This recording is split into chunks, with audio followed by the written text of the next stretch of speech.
Guys আসসালামু আলাইকুম। কিভাবে ফেসবুক ইউজার নেম চেঞ্জ করবেন?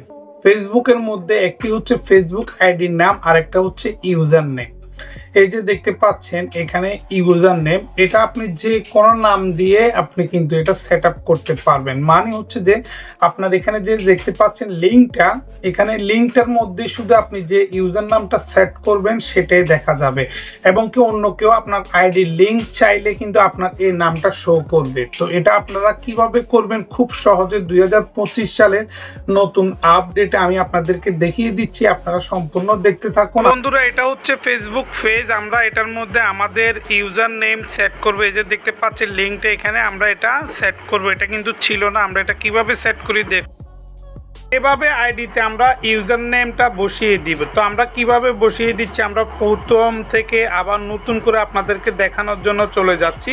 তো আমরা এখন চলে যাচ্ছি আমাদের ফেসবুক পেজে। এখানে ফেসবুক পেজ দেখতে পাচ্ছেন, এখান থেকে আমরা চলে যাব, এখানে 3 ডটের মধ্যে ক্লিক করব। এখানে দেখতে পাচ্ছেন এটা আমার একটা আইডি। আমরা 3 ডটে ক্লিক করার পর আমরা নিচে দেখতে পাচ্ছেন যে এখানে কি আছে, এখানে লিঙ্কের মধ্যে একটা নাম্বার আছে দেখতে পাচ্ছেন 61 এরকম। তো আমরা এটাকে চেঞ্জ করে আমরা এখানে আমাদের নামটা বসিয়ে দিব, আমাদের আইডির নাম কিংবা আমরা আদার্স যে কোনো নাম আমরা বসিয়ে দিব। সেটার জন্য আমরা আবার নতুন করে চলে যাচ্ছি। এখানে সেটিং অপশানে দেখতে পাচ্ছেন সেটিং।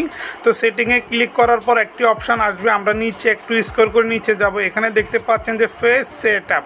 তো আমরা ফেস সেট আপের মধ্যে ক্লিক করার পর দেখতে পাচ্ছেন যে আমাদের ফেসবুক পেজের নাম হচ্ছে এবং কি এটা হচ্ছে যে ইউজার নেম। তো আমরা আমাদের ইউজার নেমটা আমরা কিন্তু আমাদের ফেসবুক আইডির সঙ্গে মিলিয়ে লাস্টে দিয়ে কিন্তু 8 অক্ষর কিংবা অন্য কোনো ডিজিটের নাম্বার দিতে হবে। যদি আপনি শুধু শুধু বাংলা বা ইংলিশ দেন তাহলে এটা কখনো সেট আপ হবে না।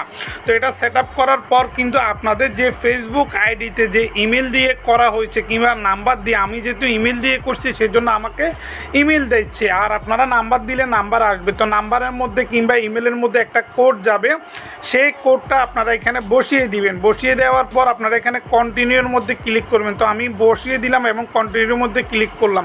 ক্লিক করার পর এটা দেখতে পাচ্ছেন যে আমার এখানে সেভ অটোমেটিক সেভ হয়ে গিয়েছে, কারণ এটা সেভ করার জন্য অবশ্যই আপনাদের ইমেলে একটি নোটিফিকেশন যাবে, সেই কোডটি এখানে বসিয়ে দিবেন। তো এইভাবে করলে আপনারা খুব সহজে আপনাদের ফেসবুক ইউজার নেম চেঞ্জ করতে পারবেন।